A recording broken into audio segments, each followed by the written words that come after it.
Hello everybody, hope you're okay. Welcome to Stockbridge, and I've found a Roman road, so I'm going to try out some new shoes. I've got the Puma Velocity Nitro 2s on.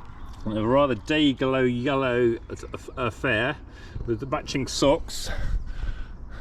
And I've also got a nice matching new Nike trail top as well in matching colours, so not exactly going to be missing me. We'll do a little run up here. I'm going to run to a village called Broughton, see how they feel. I've already done one run in these, and it wasn't too bad. They're quite soft. So I got them from the Puma website for £100. Not too bad deal. In the UK 13, my normal size. So first of all, I need to run up this whacking great hill. Of course, the Romans didn't believe in just sort of bypassing hills. They just went straight over the top of them. So here we go then.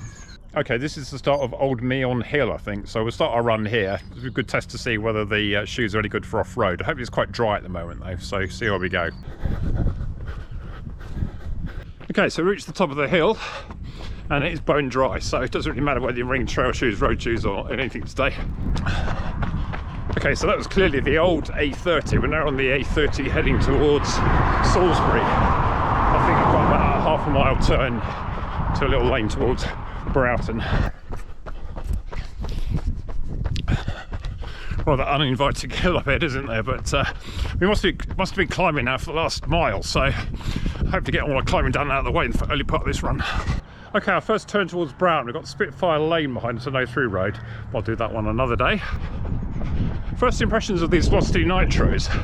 They're quite soft, and I can kind of feel my toes quite a lot, so I'm not quite sure how long they're going to actually sort of last in terms of sort of toe off, because that's often the area that I kind of feel the road most in the shoes. So shoes like the Pegasus Turbos and the Endorphin Speeds, I felt they sort of wore most in the toes before anywhere else.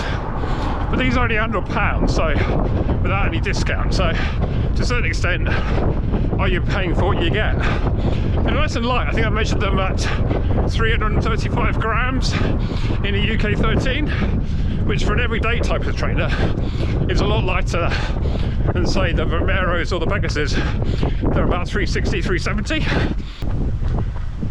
Okay, a long descent into Broughton. I can feel the old legs aren't really exactly used to running. I think I would have to say these shoes are a bit softer than I do really like. There's not really any support at all, so very much a neutral shoe. You feel like you're just running on a bit of sponge. It's quite a nice feeling, but sometimes I just feel like I want a bit more sort of response to it. Bit of thatched cottage here. Right, we've run 3 miles to here so far.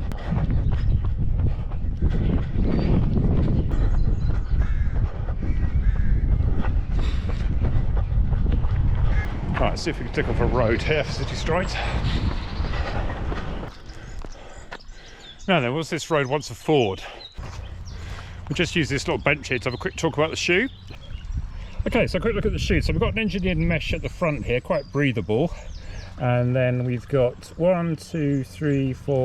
eyelets, and there's also opportunity for a double knot. The tongue has a nice little bit of padding. It's quite thin, but also nice little bit of padding there that allows you to sort of wrap your foot around nicely. The heel's quite padded actually. It's very floppy there at the back. There's a bit of structure in the back here, but not a huge amount for an everyday shoe. Turning over on the side, it almost feels like it's like a dual density foam. This sort of blue foam here, maybe that's nitro foam, I'll have to look it up, but this sort of white foam does feel slightly firmer, and you see you don't get too much of that. So you know, I was feeling my toes there, probably sort of like the compression in the toes at the front. You can see how much that's compressing. So it's quite a soft shoe. Turn it over on the back, got the usual Puma grip there. It's doing very well.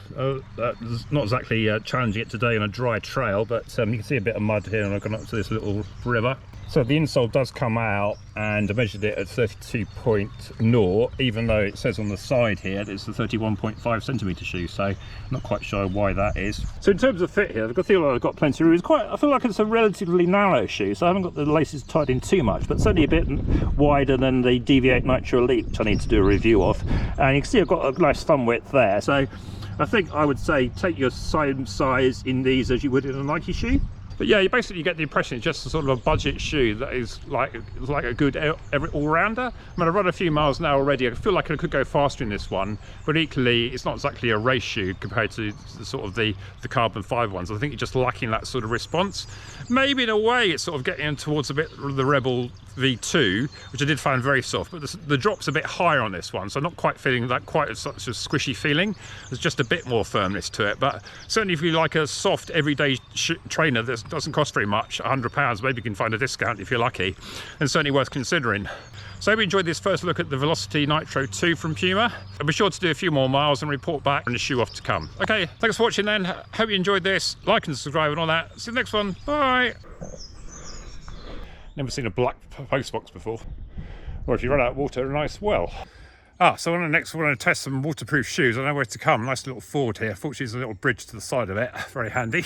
Otherwise, we'll get our feet wet in our nice brand new Velocity Nitro 2s. Okay, so I'm picking up the pace now. A bit late back to Stockbridge. I've got about 3 miles to go. So I need to get on and move on a bit. Yeah, they're not too bad. I just feel like sort of slightly squidgy.